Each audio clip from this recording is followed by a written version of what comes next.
Benvenuti su Super Digital Delight. Oggi vi porteremo indietro nel tempo, nel cuore di uno scontro epico che ha scosso il mondo antico, la decisiva battaglia di Zama, dove due grandi potenze, mediante i loro eserciti, guidati da due leggende, Annibale Barca per Cartagine e Publio Cornelio Scipione per Roma, si scontrarono in un duello epico che determinerà il destino di due potenti civiltà. Preparatevi a immergervi in una storia di strategia, coraggio e rivalità. Chi avrà avuto la meglio? E quali strategie hanno adottato queste due leggende della tattica militare? Accendete la vostra curiosità e seguiteci in questo viaggio nel passato. La battaglia di Zama rappresenta uno degli scontri più significativi e decisivi della storia antica. Questa battaglia segnò la fine della Seconda Guerra Punica, un conflitto durato 17 anni tra Roma e Cartagine, due delle più grandi potenze del Mediterraneo antico. Rappresenta un momento di svolta nella storia del Mediterraneo, segnando l'ascesa di Roma come principale potenza del Mediterraneo e la fine dell'egemonia di Cartagine. Esistono due principali tradizioni riguardo alla battaglia di Zama, una sostenuta da Livio e Polibio, ampiamente accettata dagli storici moderni, e una meno affidabile di Appiano e Cassio Dione, sostenuta da Saumagne. Queste versioni differiscono in vari aspetti, come la topografia e la tattica. Gli antichi spesso mancavano di obiettività, basandosi su opere epiche o documenti di generali che cercavano di esaltare le proprie gesta. A causa di queste incertezze, alcuni storici ritengono che ci siano lacune o alterazioni nei resoconti originali di Zama. Tuttavia, in questo riassunto, ci atteniamo alla tradizione principale, menzionando solo brevemente le teorie alternative.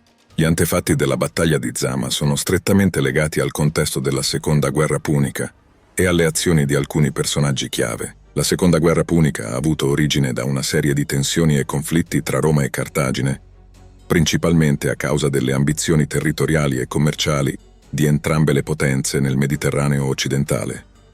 La causa immediata della guerra fu il conflitto tra Cartagine e Sagunto, un alleato di Roma in Spagna.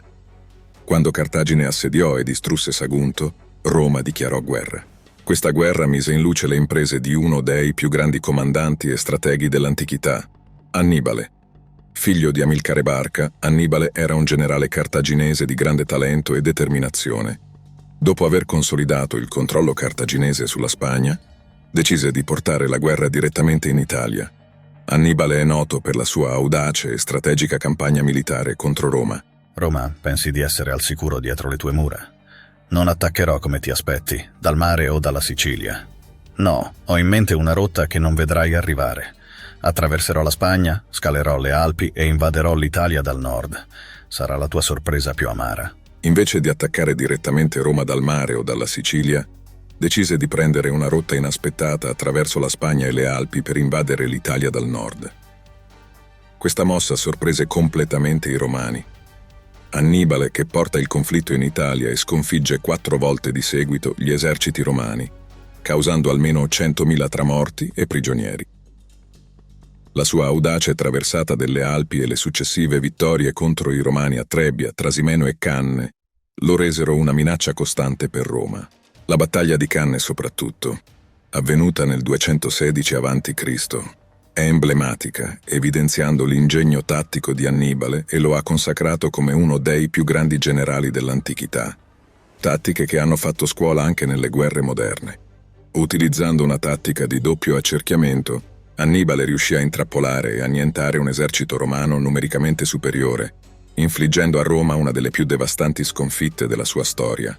Questa vittoria non solo rafforzò la reputazione di Annibale, ma scosse profondamente la fiducia di Roma, portando molti alleati italiani a considerare la defezione dalla Repubblica Romana in favore di Cartagine. Tuttavia, nonostante queste vittorie, Annibale non riuscì a conquistare Roma.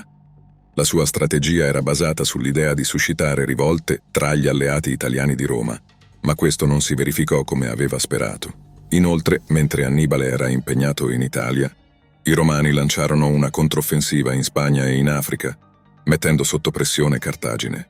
Mentre Annibale era in Italia, Cartagine aveva problemi interni e esterni. La guerra con Roma aveva messo a dura prova le risorse della città e c'erano divisioni interne su come proseguire la guerra. Alcuni volevano continuare a sostenere Annibale, mentre altri erano a favore di una soluzione pacifica con Roma, mentre Annibale continuava la sua campagna in Italia, emergendo come una minaccia senza precedenti per la Repubblica Romana. Una nuova figura iniziò a guadagnare riconoscimento e rispetto all'interno delle file romane: Publio Cornelio Scipione. Giovane membro della prestigiosa gens Cornelia, Scipione mostrò fin dall'inizio un talento e una determinazione eccezionali. Dopo aver assistito alla disastrosa sconfitta di Canne, Scipione si distinse per il suo coraggio e la sua capacità di mantenere la calma in mezzo al caos. Deciso a contrastare Annibale e a ristabilire la supremazia romana, Scipione intraprese una campagna in Spagna, dove Cartagine aveva stabilito una solida base di potere. Con una serie di vittorie tattiche e strategiche, riuscì a riconquistare territori e a guadagnare il sostegno di molte tribù locali. Ma la sua vera ambizione era più grande: portare la guerra direttamente alle porte di Cartagine, costringendo Annibale a ritirarsi dall'Italia. Cartago, credi di poter sfidare Roma e uccidere mio padre e mio zio impunemente sul suolo di Ispania? La tua arroganza ti sarà fatale. Non ti attaccherò da lontano, ma porterò la guerra direttamente alle tue porte. E sai perché? Per attirare fuori quel tuo campione, Annibale, e allontanarlo dalla minaccia nella mia terra italica. La vendetta scorre nelle mie vene e, per la memoria di mio padre e mio zio, ti prometto, Cartago, che sentirai il peso della mia ira. La sua audacia e visione strategica lo portarono a essere conosciuto come Scipione l'Africano. La sua ascesa rappresentava la speranza di Roma di ribaltare le sorti della guerra e di affrontare Annibale, l'arcinemico, in un confronto finale. Nel 204 a.C., Publio Cornelio Scipione, con una mossa audace, sbarcò in Africa, portando la guerra direttamente alle porte di Cartagine. La sua campagna in Africa fu marcata da una serie di vittorie schiaccianti contro i generali cartaginesi, dimostrando la sua abilità tattica, in particolare nell'arte dell'accerchiamento, una manovra che riusciva a eseguire perfino senza l'ausilio della cavalleria. Un elemento chiave del successo di Scipione fu l'alleanza con Massinissa, un principe numida in esilio. Scipione supportò Massinissa nella sua aspirazione al trono numida, contrastando l'attuale re Siface, alleato di Cartagine. In cambio, Massinissa fornì a Scipione la sua cavalleria, un'unità che aveva precedentemente servito Annibale con grande efficacia. La situazione per Cartagine divenne sempre più disperata.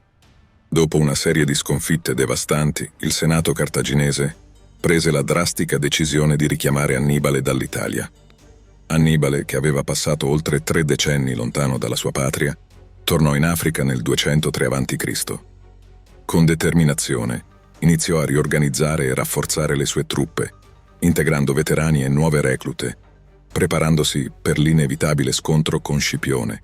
Mentre Scipione continuava a devastare i territori africani, cercò anche di negoziare una pace, ma Cartagine, forse con una certa arroganza, rifiutò. Annibale, pur riconoscendo le sfide che aveva di fronte, fu spinto dai suoi concittadini a prendere l'iniziativa. Anche se cercò una soluzione pacifica, consapevole delle difficoltà del suo esercito, alla fine si trovò costretto a combattere in quella che sarebbe stata la battaglia decisiva per il destino di Cartagine e Roma. Dopo la sconfitta devastante di Canne, i romani furono costretti a riflettere e adattarsi alle tattiche superiori di Annibale. Scipione, avendo studiato attentamente le manovre di Annibale, trasse insegnamenti preziosi da quella sconfitta e sviluppò nuove strategie per contrastare il genio tattico del generale cartaginese. A Canne, Annibale aveva utilizzato una tattica di doppio accerchiamento, sfruttando la sua cavalleria superiore e una formazione a semicerchio per intrappolare e annientare l'esercito romano. Scipione comprese l'importanza della cavalleria e della flessibilità tattica. Durante la sua campagna in Africa, perfezionò una versione della tattica di accerchiamento, riuscendo a eseguirla anche senza il predominio della cavalleria, dimostrando una profonda comprensione delle dinamiche del campo di battaglia. Inoltre, Scipione introdusse una formazione a scacchiera per le sue legioni, permettendo maggiore mobilità e flessibilità sul campo. Questa formazione permetteva alle unità romane di muoversi indipendentemente, evitando di essere completamente accerchiate come a Canne. L'alleanza con Massinissa e l'acquisizione della sua cavalleria numidica offrirono a Scipione l'opportunità di sfruttare al massimo le sue tattiche. La combinazione di cavalleria numidica e legioni romane, insieme alle lezioni apprese da Canne, resero Scipione un avversario formidabile, in grado di affrontare e sconfiggere Annibale sul suo stesso terreno. La descrizione dettagliata del luogo e del terreno in cui si svolse la battaglia non è fornita direttamente nella fonte consultata. Tuttavia, possiamo dedurre alcune caratteristiche generali basandoci sulle informazioni disponibili e sulla conoscenza storica della regione. La battaglia ebbe luogo in Nord Africa, nella regione che oggi è conosciuta come Tunisia. Il luogo della battaglia di Zama è stata di recente collocata a Naraggara o a Margaron. Il cuore dell'esercito romano era formato dalle legioni. In prima linea troviamo gli Astati, seguiti direttamente dai principi, e infine dai Triari. Una particolarità dello schieramento in questa battaglia, come sottolineato sia da Livio che da Polibio, era la disposizione dei manipoli. Non erano schierati a scacchiera, come era tradizione per i romani. Invece, ogni manipolo di principi e triari era allineato direttamente dietro il corrispondente manipolo degli Astati. Questa disposizione era stata adottata per creare ampi corridoi, permettendo così agli elefanti di passare attraverso le linee romane con il minimo danno possibile. Per rafforzare il fronte, tra i manipoli degli Astati furono posizionati i Veliti.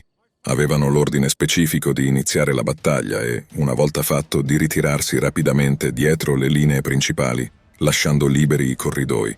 Alla sinistra, questa parte dello schieramento vedeva la presenza della cavalleria italica, guidata da Gaio Lelio. È probabile che anche i cavalieri berberi di Damacas fossero posizionati qui, pronti a supportare l'ala sinistra. Alla destra, l'ala destra era dominata dalla presenza di truppe numidiche, sia cavalleria che fanteria, sotto la guida esperta di Massinissa. Queste forze erano essenziali per equilibrare lo schieramento e offrire una risposta tattica alle manovre nemiche. Astati. Posizionati in prima linea, gli Astati erano spesso i primi a entrare in contatto con il nemico. Intervallati da spazi vuoti, questi spazi erano strategicamente coperti dalla seconda fila, i principes. Gli Astati, uomini nel pieno della loro forza, erano armati con 2 giavellotti, chiamati pila, e una spada corta per il combattimento ravvicinato. Inoltre erano protetti da un elmo di bronzo, una corazza e un grande scudo ovale. Principes. Situati direttamente dietro gli Astati, i principes avevano un ruolo simile a questi ultimi, ma erano posizionati in modo da coprire gli intervalli lasciati dagli Astati. Anch'essi erano dotati di un equipaggiamento simile. Triari. Questi veterani, armati con lunghe lance oplitiche, formavano la terza e ultima linea. Potevano agire come riserva, pronti a intervenire quando necessario, o come forza di supporto contro la cavalleria nemica. In determinate situazioni, potevano anche manovrare per attaccare i fianchi o la retroguardia del nemico. Velites. Questi giovani soldati formavano la fanteria leggera, fornendo supporto ai manipoli.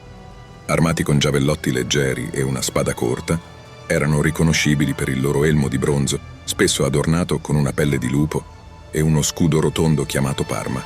La legione romana, con la sua struttura e tattica, era una forza formidabile sul campo di battaglia, capace di affrontare una varietà di nemici e situazioni.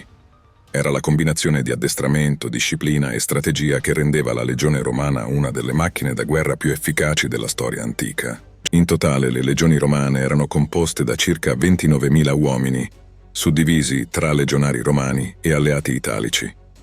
Inoltre Scipione aveva a disposizione circa 6.000 cavalieri, divisi tra cavalieri romani e cavalieri numidi guidati da Massinissa. L'armata cartaginese era un mosaico di guerrieri provenienti da diverse regioni, ciascuna con le proprie tradizioni e abilità militari. Queste truppe erano spesso mercenarie, arruolate dalle terre sotto l'influenza di Cartagine. Tra le principali aree di reclutamento troviamo l'entroterra africano, culla dei celebri cavalieri numidi, agili e letali, che si rivelarono un asset fondamentale nelle campagne italiane di Annibale. Da queste stesse terre proveniva anche la robusta fanteria pesante libo-fenicia. Le colonie iberiche, d'altro canto, contribuivano con una fanteria medio-leggera tenace e una cavalleria di notevole valore. Le trionfali campagne di Annibale in Italia attirarono a sé anche guerrieri galli dalla pianura padana e numerosi italici dal centro e sud della penisola.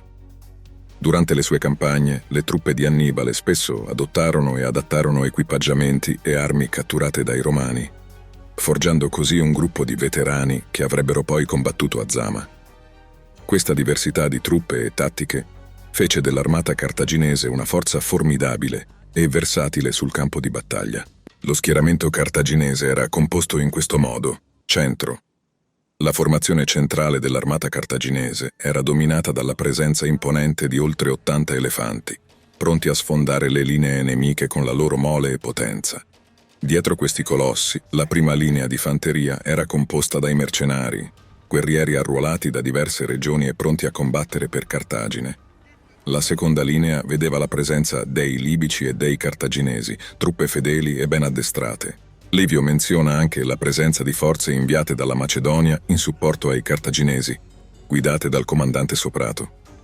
La terza e ultima linea, posizionata a una distanza di circa 200 metri, era formata dai veterani di Annibale, quei guerrieri che avevano combattuto al suo fianco durante le campagne in Italia e che avevano acquisito una notevole esperienza sul campo. Ala sinistra.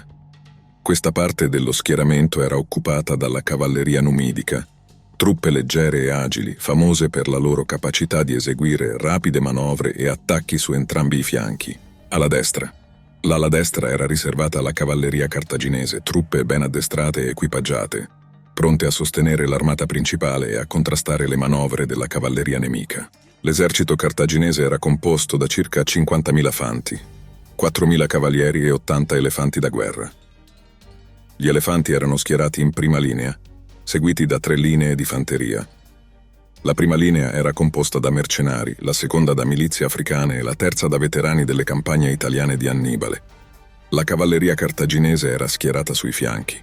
Roma, su di te ho giurato odio perpetuo. Oggi ti dimostrerò la mia superiorità tattica. La mia strategia è perfetta. 3 linee di combattimento. La mia cavalleria attirerà la tua lontano dal vero scontro, con elefanti in avanguardia per spaventare le tue legioni, seguiti dai mercenari e dai nostri valorosi punici.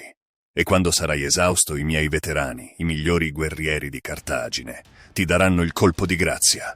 Roma Zama sarà il tuo tramonto. Mentre il sole splendeva alto nel cielo, Annibale Barca diede il segnale per la carica degli elefanti. Ma i romani, avendo già affrontato queste bestie in passato, erano pronti. Trombe squillanti e grida assordanti risuonarono nell'aria, confondendo e spaventando gli elefanti. Molti di questi colossi, presi dal panico, si rivoltarono contro la propria cavalleria numidica, gettando l'ala sinistra cartaginese nel caos. Scipione, astuto e deciso, colse l'opportunità e inviò Massinissa e la sua cavalleria a sbaragliare l'opposizione. Alcuni elefanti, tuttavia, non si lasciarono intimidire e si lanciarono contro la fanteria romana.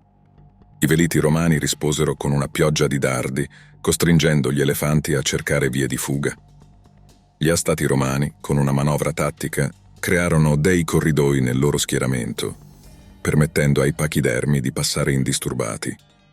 Ma, una volta oltrepassati, gli elefanti furono bersagliati da ogni lato, costringendoli a fuggire e seminando ulteriore caos tra le truppe cartaginesi. Lelio, al comando della cavalleria italica, non perse tempo e lanciò un attacco devastante contro la cavalleria cartaginese, mettendola in rotta. Alcuni sostengono che Annibale avesse previsto questo esito, sperando di allontanare la cavalleria romana, nettamente superiore a quella cartaginese, e dare alla sua fanteria un vantaggio.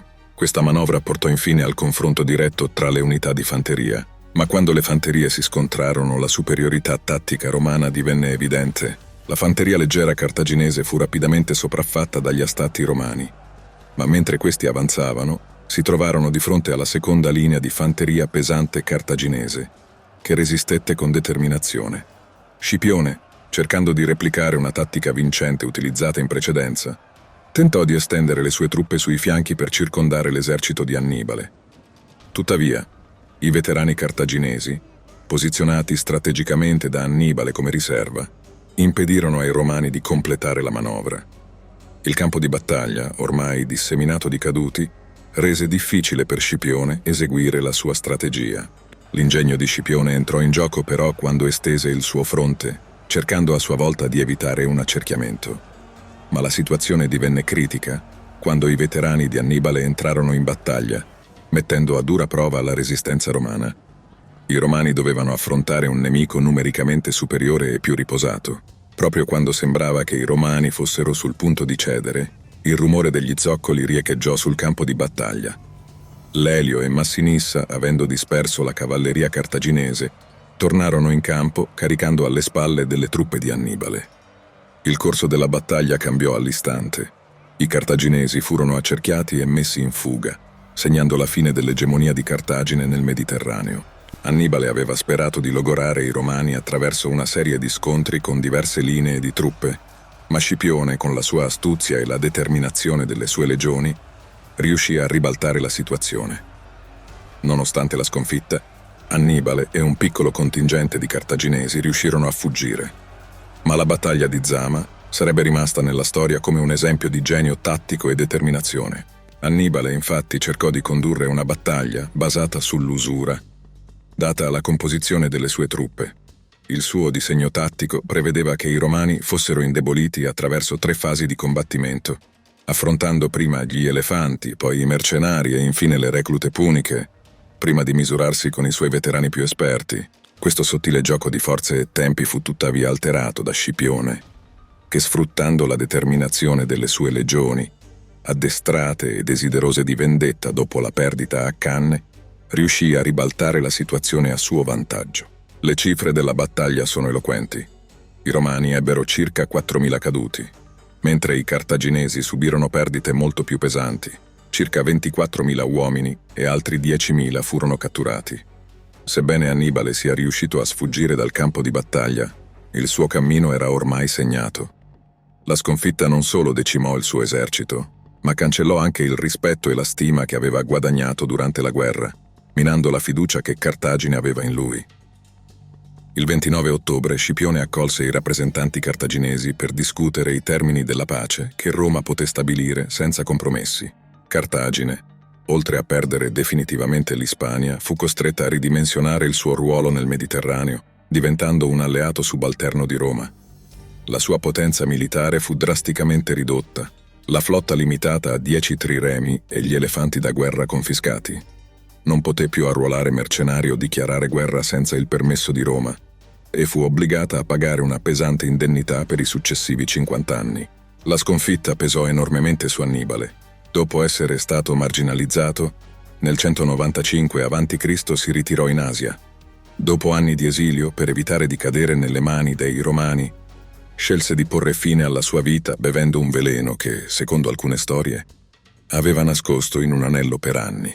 Sebbene la vittoria su Cartagine avrebbe dovuto garantire a Scipione un'accoglienza trionfale a Roma, e gli fu conferito l'appellativo di africano, la guerra aveva avuto un costo elevato per Roma. Annibale aveva devastato gran parte dell'Italia, infliggendo danni enormi all'economia, e le risorse dello Stato erano state gravemente esaurite. La guerra aveva preteso un pesante tributo anche sulla popolazione romana. Grazie mille per aver seguito questo video fino alla fine. Se ti è piaciuto e vuoi supportare il nostro lavoro, ti invitiamo a iscriverti al canale e a cliccare sul pulsante mi piace. La tua opinione è preziosa per noi. Quindi non esitare a lasciare un commento qui sotto condividendo i tuoi pensieri o eventuali domande. Super Digital Delight volge un particolare ringraziamento a Stefano Marzi per i suoi modelli, di un dettaglio unico, e Pietro Chia per le sue grandi competenze e per aver sviluppato la rappresentazione della battaglia di Zama mediante il motore del gioco Total War 2. Grazie ancora per essere parte della nostra community. Al prossimo video.